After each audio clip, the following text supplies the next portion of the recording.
ஆனால் இந்த முறை விழுந்த ஓட்டு இருக்குல்ல, இது மாற்றம் அப்படின்றதுக்கான ஒரு ஓட்டாக வந்து நம்மளால் பார்க்க முடியல. 2 திராவிட கட்சிகள் மேலே இருக்கக்கூடிய அதீதமான வெறுப்புணர்வு அப்படிங்கிறத நம்ம புரிஞ்சுக்க முடியுது. திமுக ஆட்சியினுடைய பிழைகளை குறைகளை சுட்டி காட்ட தவறுனாங்க. மீடியா மேனிப்புலேஷனை வந்து திமுகவோட எக்கோ சிஸ்டம் வந்து ரொம்ப திறம்பட கையாண்டாங்க. இதுக்கப்புறம் எப்படி கையாள போறாங்கிறது தெரியல. இவர் திமுகவையும் குறிவைக்கிறாரு. இது வந்து திமுகவும் அச்சங்கொள்ளணும் பயங்கொள்ளணும் எழுதுனா இப்போ நடந்து போச்சு. பெண்களை வந்து ரொம்ப டார்கெட்டட் ஆடியன்ஸா வச்சுதான் விஜய் அவர்கள் பேசினார். பெண்களுக்கு எதிரான குற்றச்செயல்களை என் ஆட்சியில நான் வந்து ஒருபோதும் அனுமதிக்க மாட்டேன், அது கடும் நடவடிக்கை எடுப்பேன்னு சொல்ல தொடர்ச்சியா பேசினது. திமுக கூட்டணிக்குள்ள இன்னைக்கு இருக்கிற கட்சிகள் எதுக்காக திமுக இருக்கிறாங்க? கொள்கை கூட்டணி. அப்படி ரெண்டாவது பிஜேபி அங்க இல்ல, அவ்வளவுதானே. ஆமா, நம்ம பார்த்தோம்னா சிபிஎம் என்ன பேசினாரு, பாலகிருஷ்ணன் என்ன பேசினாரு பார்த்தோமா, சீமான் இவர் திருமாவளவன் என்ன பேசினாருன்னு பார்த்தோமா. இவங்க வேற வழி இல்லை, தமிழ்நாடு வந்து ஒரு அமைதி பூங்காவா இருக்கணும், சிக்கல் வரக்கூடாதுன்னா நாங்கள் அப்போ காங்கிரஸ் தான் ரெடியாக இருப்பாங்க. என்ன பொட்டிய முடியாது பணியர் போயிட்டு இருப்பாங்க. மக்களுக்கு வந்து எது தேவைன்னு இங்கே இன்னும் கட்சிகளுக்கு தெரியலையோன்னு தோணுது, அல்லது மக்களுக்கு எந்த கட்சி தேவைன்னு தெரியலையோ அப்படிங்கிறது இப்போ அந்த கட்சிகள் பேச ஆரம்பிக்கிறாங்க.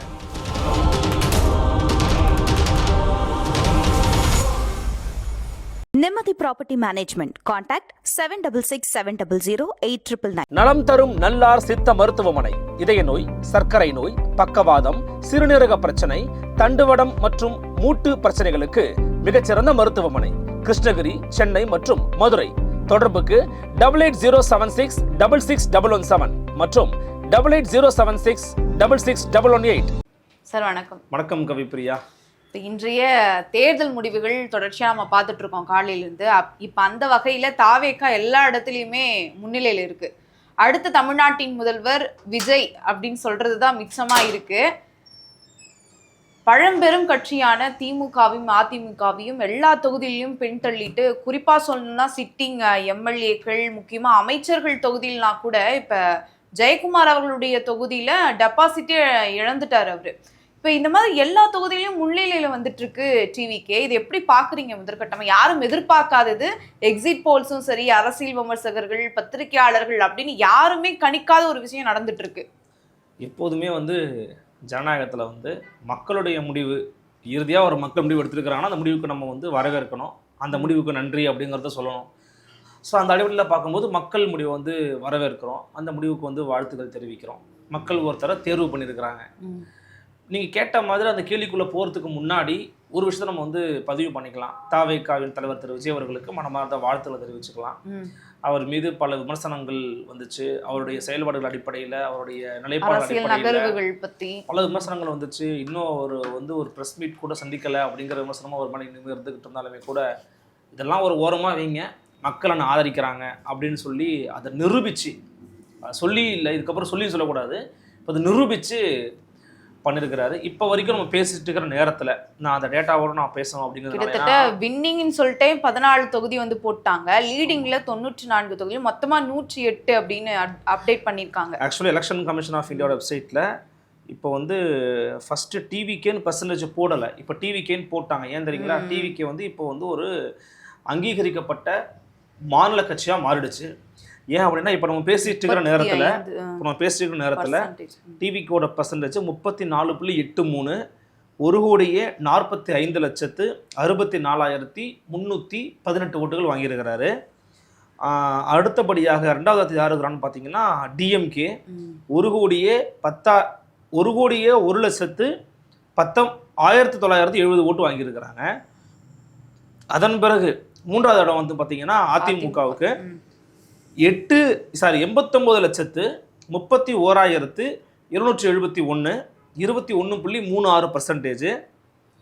அடுத்த பர்சன்டேஜ் பார்த்தீங்கன்னா நாம் தமிழர் கட்சி 16,58,041 வாக்குகள் 3.97. ஸோ இதுதான் முதல் 4ங்கிறதுனால நான் சொல்கிறேன், வேற ஒன்றும் இல்லை. இதை அடிப்படையாக வச்சு 5:30 மணியோட டேட்டா வச்சு நம்ம பார்க்கும்போது எவ்வளோ சீட்ஸில் வந்து டிவிக்கே முன்னில் இருக்கிறாங்கன்னு நம்ம பார்த்துருவோம். 14 தொகுதிகள் வந்து வெற்றி பெற்றதாக அறிவிச்சிருக்காங்க. எஸ், கிட்டத்தட்ட டிவிக்கே 109 leading, DMK 59, AIADMK 45, PMK 5, Congress 5, IUML 2, CBI 2. தமிழகத்தில் இப்போ இந்த லீடிங்கில் 15 வந்து வின்னிங் அப்படிங்கிறதையும் அனௌன்ஸ்மெண்ட் பண்ணியிருக்கிறாங்க. ஸோ நம்ம இப்போ கால்குலேஷன்ஸ் அடிப்படையில் வச்சு நம்ம பேசுவோம். நீங்கள் சரி ஓகே நீங்கள் கேட்டீங்களா, பதில் சொல்லிடுறேன். எப்படி இது வந்து நம்ம எப்படி பார்க்கலாம் அப்படின்னா, திமுக மீது மக்களுக்கு இருந்த வெறுப்புணர்வினுடைய உச்சகட்டம், ஒரு அண்டர் கரண்ட் வந்து பயங்கரமாக டெவலப் ஆகிருந்துருக்குது. அதை எல்லாருமே கணிச்சாங்க. ஆனால் அது எங்கே போய் சேனலைஸ் ஆகுங்கிறத எல்லாரும் பெருசாக கணிக்க தவறிட்டாங்க. அதிமுகவுக்கு போகும், நாம் தமிழர் கட்சிக்கு போகும், தவிகாவுக்கும் போகும். அந்த அளவுக்கு கூட வந்து இந்த அரசின் மீது வந்து அதிருப்தி இருப்பதா யாருமே வந்து சொல்லல. தாவேகா ஒரு கட்சி வந்து முழுசா சொல்லணும்னா அது உருவம் பெறாத ஒரு கட்சி, அந்த அளவுக்குலாம் வாங்காது அப்படின்னு தான் வந்து சொல்லப்படும். இல்ல நீங்க மட்டும் இல்ல, தாவேகாவினரே பல பேர் சொன்னாங்க. நீங்க ஆன் கேமரா அவங்க பேசினாலும் ஆஃப் கேமரா போய் கேட்டீங்கன்னா எப்படியாச்சும் ஒரு 20% வந்துருவாங்க, அப்புறமா கூட பாத்துக்கலாம் அப்படிலாம் நிறைய பேசவங்க நிறைய பேர் இருக்கிறாங்க, எனக்கு தெரியும். ஆனா அவங்க இன்னைக்கு ஆட்சியவே படிச்சிருக்கிறாங்க. இதுல என்ன ஒரு ஆச்சரியம் கலந்த ஒரு உண்மை என்னன்னா, ஆச்சரியம் தான், அது வேற வழி வார்த்தைகள் இல்லை அதை வர்ணிப்பதற்கு. அறிஞர் அண்ணா அவர்கள் கட்சி தொடங்கி 15 ஆண்டு காலம் கழிச்சு தான் அவர் கையில் ஆட்சி வருது. அப்போ சொன்ன வார்த்தை என்ன தெரியுமா? ரொம்ப முன்கூட்டியே பக்குவப்படுவதற்கு முன்பாகவே மக்கள் நம்மிடம் ஆட்சியை ஒப்படைச்சிட்டாங்கன்னு சொன்னார் பேரறிஞர். ஓ, இத்தனை வருடங்கள் பிறகு அந்த மாதிரி தான் சொல்லியிருக்காரு. 15 வருஷம் கழிச்சு அவருக்கு ஆட்சி கொடுத்த போது கூட மக்கள் ரொம்ப ஏர்லியரா நம்ம மட்டும் பொறுப்பை படிச்சுட்டாங்க, நம்ம ரொம்ப கவனமா இருக்கணும்னு சொன்னாரு. அதன் பிறகு கட்சியை உழைச்சிட்டு போன இவர் ஐயா எம்ஜிஆர் அவர்கள் ஜெயிச்சாலுமே கூட அவருக்கு ஒரு அரசியல் அனுபவம் இருந்துச்சு. அதன் பிறகு அம்மையார் ஜெயலலிதா கண்டினியூ பண்ணாங்க, ஐயா கருணாநிதி வந்தார், அப்புறம் கமலஹாசன் மாற்றுன்னு வந்தார், அப்புறம் தேமுதிக விஜயகாந்த் வந்தார், அப்புறம் திரு சீமான் அவர்கள் வந்தாங்க. இப்படி பல பேர் தொடர்ச்சியாக வந்தாலும் யாராலையுமே ஒரு குறிப்பிட்ட வாக்கு சதவீதத்தை தாண்ட முடியல. இவங்க எடுப்பாங்கப்பா ஓகே, இது வந்து பெரும்பாலும் மாற்றம் அப்படின்னு சொன்னா அவங்களுக்கு என்ன இது இருக்குமோ அது இருக்குப்பா அப்படின்னு சொல்லிட்டு இருந்த நேரம். ஆனா இந்த முறை விழுந்த ஓட்டு இருக்குல்ல, இது மாற்றம் அப்படின்றதுக்கான ஒரு ஓட்டா வந்து நம்மளால பார்க்க முடியல. 2 திராவிட கட்சிகள் மேலே இருக்கக்கூடிய அதீதமான வெறுப்புணர்வு அப்படிங்கிறத நம்ம புரிஞ்சுக்க முடியுது. அதுவும் கடந்த 5 ஆண்டுகளில் திமுக ஆட்சியில் நிகழ்ந்த நீங்க சொல்ற மாதிரி அவ்வளோ பெரிய அதிருப்திலாம் இருக்கிற மாதிரி சம்பவங்கள் இல்லைன்னு நீங்க கேட்டீங்கன்னாலும் சின்ன சின்ன சம்பவங்களா ஒரு பெரிய கொதிநிலையை ஏற்படுத்துச்சு. ஆனா அது மக்கள் மத்தியில இந்த ஒரு அதிருப்தி நிலவரத நம்மளால பார்க்க முடியல. ஏன்னா ஊடகங்கள் மத்தியில கேளுங்க, எந்த ஒரு விஷயமும் கடத்தல இல்லையா, ஊடகங்கள் வாயிலா கடத்தப்படல. ஊடகங்கள் திமுக ஆட்சியினுடைய பிழைகளை குறைகளை சுட்டி காட்ட தவறுனாங்க. மீடியா மேனிப்புலேஷனை வந்து திமுகவோட எக்கோ சிஸ்டம் வந்து ரொம்ப திறம்பட கையாண்டாங்க. இதுக்கப்புறம் எப்படி கையாள போறாங்கிறது தெரியல. 2வது விஷயம், கிரவுண்ட் லெவல்ல இருக்கக்கூடிய ஆன்டி இன்கம்பன்சியை மடைமாற்றும் விதமா பல விளம்பரங்கள்ல தொடர்ச்சியா கொடுத்தாங்க. இந்த அறிவிப்பு கொடுக்குறோம், அந்த அறிவிப்பு கொடுக்குறோம், அது கொடுக்குறோம், இது கொடுக்குறோம்னு பேசிக்கிட்டு இருந்தாங்க. இது எல்லாத்தையும் ஆன்டி இன்கம்பன்சி வந்து அமைக்கிடும். ஆன்டி இன்கம்பன்சி இருந்தாலும் இது வந்து அமைக்கிடும். எவ்வளவு பேர் வந்து எக்ஸிட் போல் விட்டாங்க, ஒப்பீனியன் போல் விட்டாங்க, எல்லாம் மண்ணா போச்சா இல்லையா? அப்ப இந்த எக்ஸிட் போல் ஒப்பீனியன் போலுங்கிறது எவ்வளவு பெரிய ஒரு உடான்ஸு, எவ்வளவு பெரிய ஃபண்டடான ஒரு விஷயம் தெரிஞ்சு போச்சா இல்லையா? ஆக்சஸ் மை இந்தியாவோட விஷயம் நடந்திருக்கா, ஃப்ளூக்கில் நடந்திருக்க மாதிரி தான் எனக்கு தோணுது.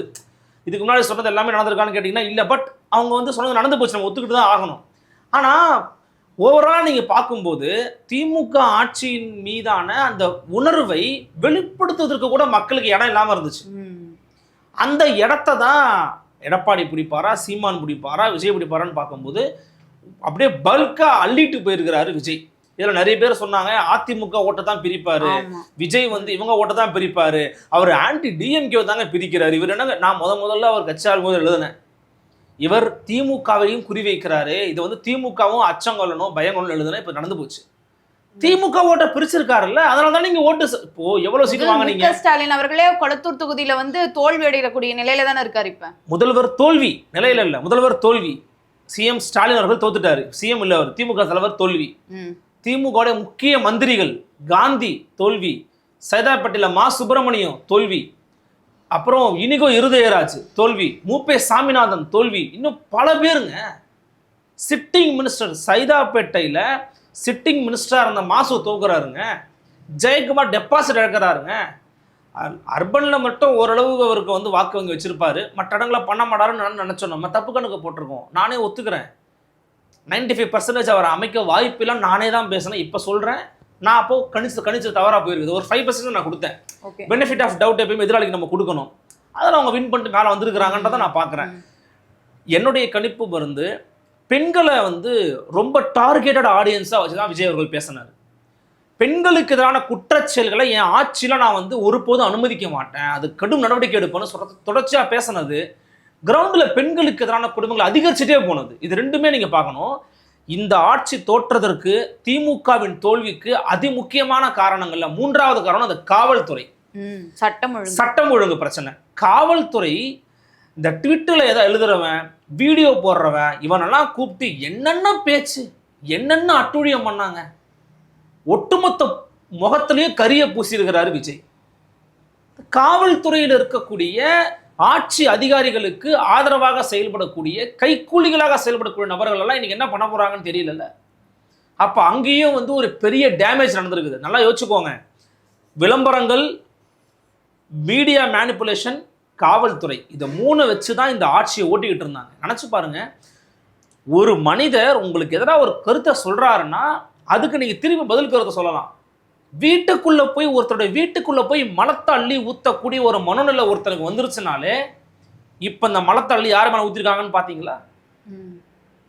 சவுக்கு சங்கரோட வீட்டுல மலத்தள்ளி வீசினாங்களா இல்லையா? அது எவ்வளவு பெரிய கேவலமான ஒரு விஷயம். எல்லாருமே கண்டிச்சோம். திமுகவை தவிர வச்சு எல்லாருமே கண்டிச்சாங்க. இதெல்லாம் நீங்க இது ஒருத்தர் வீட்டில் போய் பண்றது இம்பாக்ட் ஏற்படுத்துமானா அப்படி யோசிக்க கூடாது. ஒரு செயலும் ஒருத்தர் மனசுக்குள்ள ஏதோ ஒன்று தோணிக்கிட்டே இருக்கும். இது நாளைக்கு நமக்கு நடந்தா, நாளைக்கு அவனுக்கு நடந்தான்ற எண்ணத்தை உருவாக்கிக்கிட்டே இருக்கும். இப்போ இது எல்லாமே ஒரு ஃபேக்டர்ஸ் தான் இந்த முறை வந்து விஜய்க்கு வந்து வாய்ப்பை ஏற்படுத்தியிருக்குது. எடப்பாடி பழனிசாமி இந்த முறை வந்து எதிர்கட்சியாக அமர முடியுமான்னு தெரியல. இப்போ நம்ம பேசுகிற நேரத்தில் வந்து இரண்டாவதாக திமுக தான் இருக்குது, 3வது சக்தியாக தான் அதிமுக இருக்குதுன்னும் போது எதிர்கட்சி தலைவராக உதயநிதி அமர போகிறார் அப்படிங்கிறத நம்ம பார்க்குறோம். இந்த சினாரியோல மணி அதிமுக வந்து தாவேகாவுடன் கூட்டணி அமைத்து அப்படி ஒரு சினாரியோ கூட நடக்கலாம். இல்லை, நான் உங்களுக்கு அந்த விளக்கத்தை நான் உங்களுக்கு சொல்லிடுறேன். இப்போ நீங்கள் நல்லா கேள்வி கேட்டீங்க. என்ன ஆகும்? இப்போதைக்கு விஜய் வாங்கியிருக்கிறது 109மா, திமுக 60மா, அதிமுக 45, பாமக 5, காங்கிரஸ் 5, ஐயுஎம்எல் 2, சிபிஐ 2. ஆட்சி அமைக்கணும் அப்படின்னா 118. இருங்க, முதல்ல என்ன நம்ம முறைன்றதை நம்ம மக்களுக்கு தெளிவாக சொல்லுவோம். முதல்ல ஆளுநர் யாரை கூப்பிடுவார் தெரியுமா? சிங்கிள் லார்ஜஸ்ட் பார்ட்டி யாரோ அவங்க கூப்பிடுவார். இதுல சிங்கிள் லார்ஜஸ்ட் பார்ட்டி யாரு? தாவேக்காவை கூப்பிட்டு நீங்க சிங்கிள் லார்ஜஸ்ட் பார்ட்டியா? ஆமாங்க, இதாங்க, எல்லாரும் ஆதரவு இருக்குங்க. இப்போ பெரும்பான்மை நிரூபிக்கணும். 118 சீட்டு வேணும் அப்படின்னா 118 அவர் காமிக்கணும். இப்போ 100 இருக்குன்னு வச்சுக்கோங்களேன், 110 இருக்குன்னு வச்சுக்கோங்களேன், இன்னும் எத்தனை சீட்டு தேவை? 8 சீட்டு தேவை. காங்கிரஸ் எத்தனை சீட்டு? காங்கிரஸ் இப்போதைக்கு வந்து 5, காங்கிரஸ் 5, பாமக 5, சேர்த்தாலே 10 வந்துருது. சிபிஐ 2 இருக்கிறாங்க, ஐஎம்எல் 2 இருக்கிறாங்க, பிசிகே வந்து திமுக உள்ளே கொஞ்சம் இருக்கிறாங்க, தேமுதிக 1 இருக்காங்கன்னு வச்சுப்போம். இதை வந்து சொல்றதுனால அவங்க வந்து இழிவுபடுத்தி பேசல. இந்த ஆதரவு இருந்தால் தான் ஒரு 180 வந்து கவர்னர்கிட்ட போய் சொல்லி கொடுத்து ஆட்சி அமைக்க முடியும். இல்லைன்னா ரீஎலெக்ஷன் நடக்கும். ஸோ இதான் வந்து சிஸ்டம் வந்து இதுதான் சொல்லுது. அப்போ 118 அவர் காமிக்கணும் அப்படின்னா அவருக்கு இன்னும் 9 சீட்டுகள் தேவைப்படுது. அந்த மெஜாரிட்டியை கிராஸ் பண்ணால் நீங்கள் ஆட்சியே அமைக்க முடியும். உங்களுக்கு புரியுதுங்களா? அதனால தான் 2006 வெளில இருந்து ஆதரவு கொடுத்தாங்கல்ல கருணாநிதி அவர்களுக்கு, அந்த மாதிரி வெளில இருந்து ஆதரவு கொடுக்க வாய்ப்பு இருக்கு. நான் ஏன் நீங்க நினைக்கலாம் இப்பயும் உங்களுக்கு திமுக கூட்டணியில இருந்தாங்க, வெளியில இருந்து ஆதரவு கொடுத்தாங்க. இங்க இல்ல நீங்க ஒண்ணு ஞாபகம் வச்சுக்கோங்க, திமுக கூட்டணிக்குள்ள இன்னைக்கு இருக்கிற கட்சிகள் எதுக்காக திமுக இருக்கிறாங்க? கொள்கை கூட்டணி. அப்படி இரண்டாவது பிஜேபி அங்க இல்ல, அவ்வளவுதானே. ஆமா, நம்ம பார்த்தோம்னா சிபிஎம் என்ன பேசினாரு, பாலகிருஷ்ணன் என்ன பேசினாரு பார்த்தோமா, சீமான் இவர் திருமாவளவன் என்ன பேசினாருன்னு பார்த்தோமா. இவங்க வேற வழி இல்லை, தமிழ்நாடு வந்து ஒரு அமைதி பூங்காவா இருக்கணும், சிக்கல் வரக்கூடாதுன்னா நாங்கள் அப்போ காங்கிரஸ் தான் ரெடியாக இருப்பாங்க. என்ன பொட்டிய முடிய பணியர் போயிட்டு இருப்பாங்க அவங்க. அப்ப காங்கிரஸ் இன்னும் மற்றவங்க பாஜகவின் பி டீம் அப்படின்னு இவங்க சொன்னவங்க தானே. அப்ப நாளைக்கு அவங்க மூஞ்சில் தான் கரியலி பூசுவாங்க. நாக்பூர் ஏஜென்ட்டுன்னாங்க தாவேக்காக. இப்போ என்ன பண்ண போறாங்கன்னு தெரியல. ஸோ இந்த பிரச்சனை இருக்குதுமா. ஸோ எனக்கு தெரிஞ்சு தாவேக்கா ஆட்சி அமைப்பதற்கு 118 கிடைக்க வாய்ப்புகளே இருக்குது. மெஜாரிட்டியை கிராஸ் பண்ணுவாங்க. அப்படி கிடைக்கிறனா இவங்களுடைய ஆதரவு வச்சு ஆட்சி அமைக்க வாய்ப்பு இருக்கு. நீங்க முன்னாடியே முன்கூட்டியே சொன்ன மாதிரி தமிழ்நாட்டினுடைய அடுத்த முதலமைச்சராக திரு விஜய் அவர்கள் தான் அமர்வதற்கான வாய்ப்புகள் பிரகாசமாக தெரிகிறது. நம்மளால மறுக்க முடியாத உண்மை. ஆனா இப்போ மக்களுடைய தீர்ப்பை பார்க்கும்போது ஏதாவது மாற்றம் எங்களுக்கு வேண்டும் அப்படின்ற நிலையில தான் இருந்திருக்கிறாங்க அப்படின்னு நமக்கு புரியுது. ஒருவேளை இப்ப கருணாநிதி அவர்களோ இல்ல ஜெயலலிதா அம்மையார் அவர்களோ இப்ப இருந்திருந்தா இந்த மாற்றம் வந்து நிகழ்ந்திருக்குமா? அவங்க 2 பேரும் முக்கிய தலைவர்கள் இல்லாதனால்தான் இது நடந்துச்சா?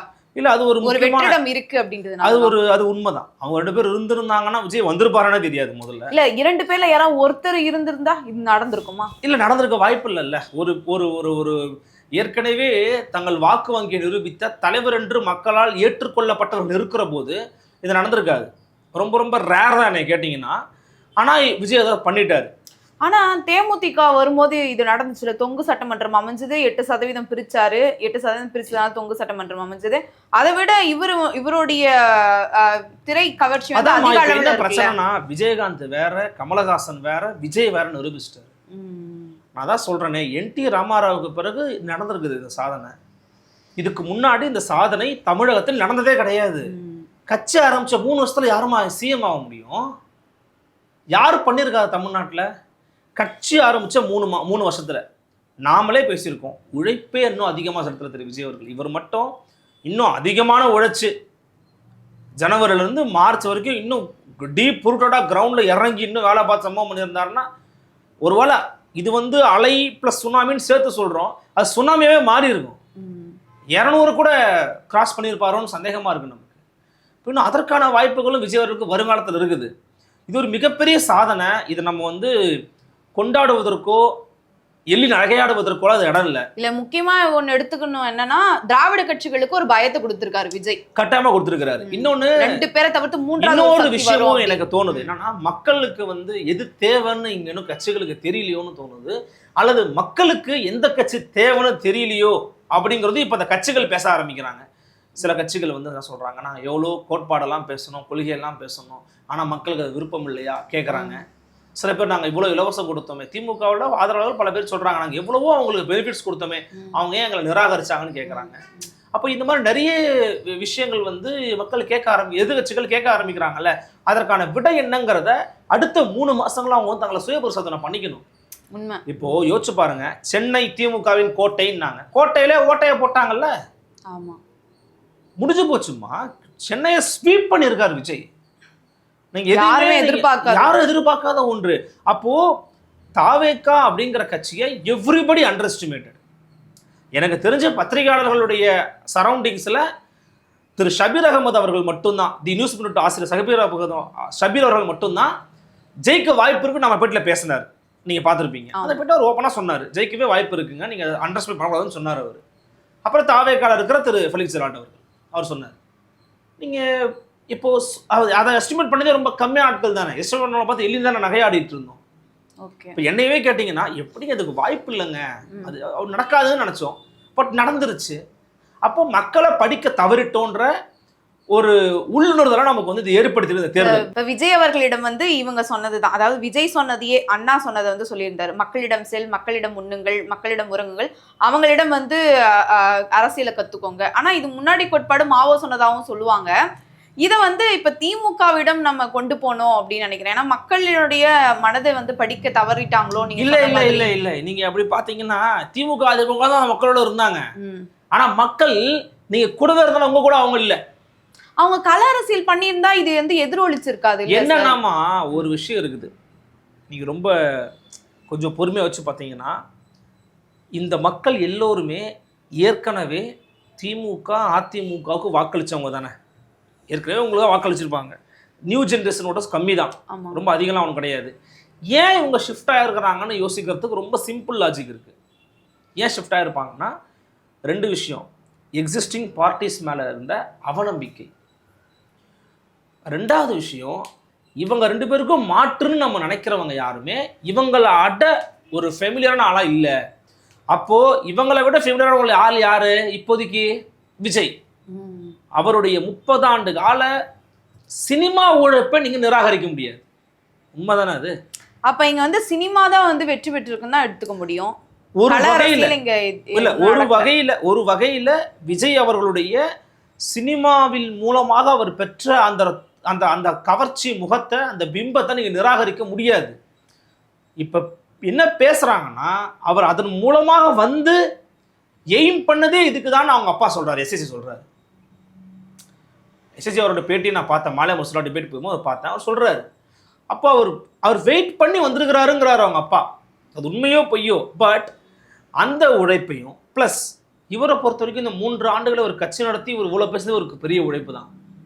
ஒருவேளை இப்போ நமக்கு என்ன தோணுதுன்னா, மக்கள் என்ன நினச்சிருப்பாங்க தெரியுமா, எதுக்கு வரணும், எதுக்கு எடப்பாடி மாதிரி ஊராக வந்துக்கிட்டு, எதுக்கு சீமான் ஊராக கத்திக்கிட்டு இருக்காரு, இப்படி தான் யோசிக்கிறாங்க.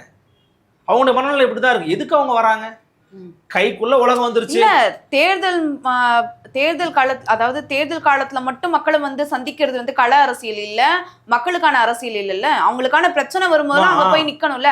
அதை திமுக ஆளும் கட்சியா இருக்கும்போது அதை செய்யல, அதிமுக எதிர்கட்சியாவும் செயல்படல. அப்ப இரண்டையும் நிராகரிச்சுட்டு விஜய் அவர்களை தான் வந்து தங்களுக்கான ஒரு நல்ல அரசியலா இருக்கும்ட்டு எடுக்கிறாங்க. மக்கள் வந்து ஒரு முடிவுக்கு வந்திருக்கிறாங்கன்னு தெரியுது. ஒரு முடிவுக்கு வந்துட்டாங்க, நம்ம இதை போட்டு தான் பார்ப்போம், என்னதான் ஆகுதுன்னு பார்ப்போம் அப்படிங்கிற மனநிலைக்கு வந்துட்டாங்க. இரண்டாவது இது எல்லாரும் பேச மறுக்கிறாங்க, விஜய் வந்து டார்கெட்டட் ஆடியன்ஸ் வரைக்கும் நகர்ந்தார். பணத்தை வாங்கு, அது தப்பு தான். அது இப்பயும் நான் அந்த தப்பு தான் சொல்கிறேன். பணத்தை வாங்கிட்டு அவங்க செவிலி விசிலுதி அனுப்புங்கிறாரு. செஞ்சுட்டாங்களா மக்கள்? 2 திராவிட கட்சியும் பணம் கொடுத்தீங்க, செவிலியை ஊதிட்டானே சங்க, ஊதி அனுப்பிச்சிட்டான். இன்னொரு முக்கியமான விஷயம் பண்ணார், பெண்களை குழந்தைகளை மையப்படுத்தி ஓட்டு கேட்டார். எல்லாம் சொன்னான், நிறைய பேர்கிட்ட நானே கூட சொன்னேன், ஏதாவது தப்பு தர நடந்துட போதுங்க, நாளைக்கு ஏதாவது தப்பாக ஆயிடுச்சு. நான் இப்போ குழந்தைகள் தான் அந்த பெற்றோரை பார்த்துக்கணும் போல இருக்குது. அவங்க தான் ஆலோசனை. ஆமாம், அந்த அளவுக்கு ஓடிக்கிட்டு இருக்கு கள நிலவரம். அப்போது இன்னைக்கு தேதியில் விஜயனுடைய இந்த வெற்றிக்கு காரணத்தில் எல்லாரும் பேசக்கூடிய அல்லது பேச மறுக்கிற, இன்னும் சில பேர் பேச மறுக்கிறாங்க, அதை விஷயம் நான் கூடுதலாக பதிவு பண்ணணும்னு விரும்புகிறேன். அது என்னன்னு கேட்டிங்கன்னா, ஊழல் மலிந்த அரசியல். ஊழல் மலிந்த அரசியலை 2 திராவிட கட்சியும் பண்ணாங்க. அது வந்து ஒரு விருப்ப உணர்வை மக்கள் பத்தியில் உருவாக்கி இருக்குது. இரண்டாவது முக்கியமான விஷயம் தெரியுமா, இவங்க பண்ண மன்னராட்சின்ற கான்செப்ட். திமுகல பாருங்க, யார் எடுத்தாலும் அவங்க பையங்க தாங்க வராங்க, அதிமுகல பாருங்க யார் எடுத்தாலும் அவங்க பையன் தாங்க வராங்கன்னு இதெல்லாம் ஒரு பக்கம். அது ஈஸியாக மக்கள் பத்தியில் போய் ரீச் ஆயிடுச்சு. ஏன்னா நீங்கள் அவ்வளோ விசிபிலிட்டியாக அவ்வளோ எக்ஸ்பிளிசிட்டாக நீங்கள் பண்ணீங்க. அதை துரைமுருகன் தோத்து போயிருக்கிறார். சிட்டி மிஸ்டர் 34 பேர் 31 பேர் மன்னகவி இருக்கிறாங்க அப்படின்ற செய்தி இப்போ நம்ம பார்க்கும்போது வருது. மேபி அப்புறம் அப்டேட் பண்ணி மாறலாம். ஏவா வேலுவுக்கு டஃப் கொடுத்துக்கிட்டு இருக்கிறாரு திருவண்ணாமலையில். தோட அருள் ஆரம்பம் உழவர் உரிமையை வச்சிருந்தாரு, அவரை குண்டாஸில் உள்ளே போட்டாங்க இந்த திமுக. அவர் அங்கே போய் நின்னார். நானே அப்புறம் பேசினா, அப்புறம் அவர் என்கிட்ட பேசினார், இந்த காரணத்துக்காக தான் நான் போய் நின்னுன்னு சொன்னார். அவர் ஒரு எதிராளியை தோக்கடிக்கணும், நம்ம நின்று தான் ஆகணும் தொடர்ன்னு சொன்னார். ஓகே தொடர், மகிழ்ச்சி, வாழ்த்துக்கள் தான் சொன்னேன். இப்போ அவர் ஜெயிக்கிற லீடிங்கில் இருக்கிறார். மேபி ஜெயிக்கணும்னு நினைக்கிறேன், அவர் ஜெயிக்கணும் நான் விரும்புகிறேன். அப்போது இந்த மாதிரியான விஷயங்கள் நடந்திருக்குது. ஊழல் மலிந்த அரசியல் ஒரு பெரிய சிக்கலாக மாறி இருக்குது. அது மக்கள் மத்தியில் வெறுப்புணர்வு உருவாக்கி இருக்குது. இந்த வாரிசு அரசியல் அப்படிங்கிறது மக்கள் மத்தியில் வெறுப்புணர்வு உருவாக்கி இருக்குது. மூன்றாவதாக, அவர் மீது நடத்தப்பட்ட தாக்குதல்களில் நான் வந்து கரூரில் முரண்பட்டேன். அவரோட நிலைப்பாட்டை கரூரில் நான் முரண்பட்டேன். அதுக்கு முன்னாடி அவரோட செயல்பாடுகளை வச்சு நம்ம பேசிட்டு இருந்தோம். அவ்வளவுதான். நீங்களே பார்த்திருப்பீங்க. கரூர் சம்பவம் கூட மக்கள் மத்தியில எந்த ஒரு ஏற்படுத்தல. அது கரூர் சம்பவம் வந்து பாத்தீங்கன்னா விஜய்க்கு பாசிட்டிவா தான் மாறி இருக்குது. இதை விட முக்கியமான விஷயம் என்னன்னா, திமுக மேல கடும் அதிருப்தி உருவாக்கி இருக்குது. நீங்க பாருங்க, மதுரை மத்தியில வந்து பிடிஆர் போட்டி போடுறாரு, சுந்தர் சி போட்டி போடுறாரு. தாவேக்கால ஸ்போர்ட்ஸ் பர்சனா பேசிட்டு இருப்பார்ல விஎம்எஸ் முஸ்தபா, அவர் ஜெயிச்சிருக்கிறாரு. அப்போ மக்கள் எது எப்படி சிந்திக்கிறாங்கன்றதை புரிஞ்சுக்க முடியல பாருங்க. அவர் ட்ரிப்ளிகேனு, நம்ம ஊருக்கார். அவர் அங்கே போய் நின்று ஜெயிக்க முடியாது. 41 பேரோட ஆன்மா தான் தோக்கடிச்சிருக்குங்கிறாரு அங்கே போய் தைரியமா. அப்போ என்னன்னா, அதை ஈஸியாக வந்து அவங்க ப்ரொபகண்டா பண்ணிட்டாங்க. அவர் பல வருஷம் நிலைப்பாடுகள் நினச்சிக்கிட்டு இருந்தோம். பட் களம் வந்து மாறிடுச்சு. தமிழ்நாடு களமும் மாறுது. கட்டாயமாக வந்து எனக்கு தெரிஞ்சு அதிமுகவில் இருக்கிறவங்க போய் அவருக்கு ஆதரவு தெரிவித்து அந்த அலையன்ஸ் அமைக்க வாய்ப்புகள் குறைவு. மேபி நடக்கலாம். பட் இந்த பக்கம் இருக்கிறவங்க அங்கே போனாங்கன்னா ஈஸியாக 118 கிராஸ் பண்ணிடுவார். அப்படி போனால் 2029 இந்த கூட்டணிகள் சுக்கலாக உடையும். 2029 நேஷனல் லெவலில் ராகுல் காந்தியோட ஒரு ஃபேஸை வச்சு விஜய் அவர்கள் பயணிப்பதற்கான வாய்ப்புகள் நிறைய இருக்கிறதா தான் நான் பார்க்குறேன். இப்போ அடுத்து விஜய் அவர்கள் நாம் தமிழர் கட்சியினுடைய ஓட்டை வந்து அதிகமாக ஸ்பிளிட் பண்ணுவார் அப்படின்னு நம்ம நிறைய முறை வந்து பேசியிருக்கோம். அது நடக்காது அப்படின்னும் வந்து பேசியிருக்கோம். ஆனால் இப்போ பார்த்தோன்னா நாம் தமிழர் கட்சியினுடைய ஓட்டு வங்கி வந்து ஒரு 3% தான் அங்கே ஏறி இருக்கு. இது எப்படி எடுத்துக்கிறது? விஜய் அவர்கள் நாம் தமிழர் கட்சி ஓட்டு வங்கியும் எடுத்திருக்கிறாரா தன் பக்கம்? இப்போதைக்கு நாம் தமிழர் கட்சி வாங்கியிருக்கிற வாக்குகள் 3.97%, அதாவது 4%. 17,19,448 ஓட்டுகள் வாங்கியிருக்கிறாங்க. இந்த வழக்கம் போல் அவங்களுடைய சொல்கிறத நானும் சொல்லணும்னு விரும்புகிறேன். இந்த 17 லட்சம் பேரும் ஓட்டுக்கு பணம் வாங்காமல் அந்த வேட்பாளருடைய விஷயத்தை பார்த்து ப்ளஸ் அவங்களுடைய கட்சியினுடைய கொள்கை நிலைப்பாடுகளை பார்த்து வாக்கு செலுத்தியிருக்கிறாங்கன்னு தான் நான் பார்க்குறேன். இந்த வாக்கு 4% இப்போ இப்போதைக்கு வாங்கியிருக்கிறாங்க. மேபி இது 1% கூடலாம் நினைக்கிறேன்னு வச்சுக்கோங்களேன். ஒரு 5% வாங்குறாங்கன்னா கூட மற்ற யாருமே அந்த அளவுக்கு இன்னும் வாங்கலை. ஆக்சுவலி ஃபஸ்ட்டு வந்து டிவிக்கே வராங்க. இப்போ எல்லா தொகுதியிலுமே 4வது இடத்துல தான் நாம் வச்சு வந்திருக்கிறாங்க. ஸோ இது வந்து அவங்களுக்கு ஒரு பின்னடைவு தான், நாம் தமிழர் கட்சிக்கு பின்னடைவு தான். பட் ஏன் இது நடந்துச்சு அப்படின்னு நம்ம கேட்டோம்னா அதுக்கு அந்த கட்சியின் செயல்பாடுகள் மீது நான் வந்து சொல்ல மாட்டேன். விஜயனுடைய வருகை தான். விஜயனுடைய வருகைங்கிறது எல்லாரையும் டேமேஜ் பண்ணிருக்குது, நாம் தமிழர் வச்சு டேமேஜ் பண்ணிருச்சு. நிறைய பேர் வருகை முன்னாடியும் வந்து பர்சன்டேஜ் தான் கொஞ்சம் அதிக அளவுல இருந்துச்சு, வெற்றி பெற முடியல. ஒரு 8.5% வச்சுக்கிட்டு இருந்த ஒரு கட்சியை 4%க்கு வந்து உடைச்சிருக்கிறாங்க. 4% அங்கே போயிருக்குது. அப்போ ஆமா 4% ஆஃப் ஓட்டு வந்து டிவிகேக்கு வந்து போயிருக்கிறதுங்கிறது உண்மையிலேயே ஒரு பெரிய ஆச்சரியம் தான், பெரிய விஷயம்தான். ஸோ அந்த டைப்பில் நாம் தமிழர் கட்சி என்ன ஆகும்னு கேட்டீங்க, எனக்கு தெரிஞ்சு அவங்க சோர்வடைந்த மாதிரி தெரியல. நம்ம பார்த்த வரைக்கும் அவங்க தொடர்ச்சியாக அவங்களோட பயணத்தை மேற்கொள்ளுவாங்க. அவங்களுடைய வருங்கால அரசியல் அப்படிங்கிறது எப்படி இருக்குங்கிறத கூடிய சேர்த்து சீமானவர்கள் பிரஸ் மீட் கூட பேசுறாங்க. சோர்வடைய மாட்டாங்களா தொடர்ச்சியா இந்த மாதிரி எல்லாரும்? இப்போ கமல்ஹாசன் அவர்கள் 2021 வரல அப்படின்னா எங்க ஓட்டு வங்கி வந்து இன்னும் கூட அதிகரிச்சிருக்கும்னு சீமான் அவர்களே சொல்லியிருந்தாரு. இப்போ விஜய் வந்து ஓட்டு வங்கியே உடைச்சிருக்காரு. தொடர்ச்சியா வந்து சோர்வடைய மாட்டாங்க. இல்லை, அது வந்து வெளியிலேருந்து பார்க்கும்போது நமக்கு தோணுது அந்த கட்சி வந்து எதன் மூலமாக கட்டப்பட்டிருக்குன்னு நம்ம பார்த்தோம் அப்படின்னா நம்பிக்கையில் கட்டப்பட்ட கட்சியாக இருக்குது. அது இன்றைக்கெல்லாம் நாளைக்கு இன்னொருத்தர் அந்த தீப்பந்தத்தை எடுத்துகிட்டு ஓடுறாங்கன்ற ஒரு மனநிலை தான் இருக்கிறாங்க. இப்போ வரைக்கும் நான் பார்த்த வரைக்குமே அவங்க கட்சிகளில் இருக்கிறவங்க வந்து ஒரு வெக்ஸாயி போட்ட பதிவுகள் பெருசாக தெரியல. நாங்கள் இன்னும் நிற்போம் கூட அப்படின்னு தான் நிற்கிறாங்க. அது திமுகவாக இருக்கட்டும், யாராக வேணா இருக்கட்டும், அப்படி தான் நிற்பாங்க. ஸோ அந்த அடிப்படையில் நாம் தமிழரும் நிற்கிறாங்கன்றதை நம்ம பார்க்குறோம். பட் ஃப்யூச்சரில் அவங்களுடைய பாலிடிக்ஸுங்கிற எதை நோக்கி நகரப்போகுது?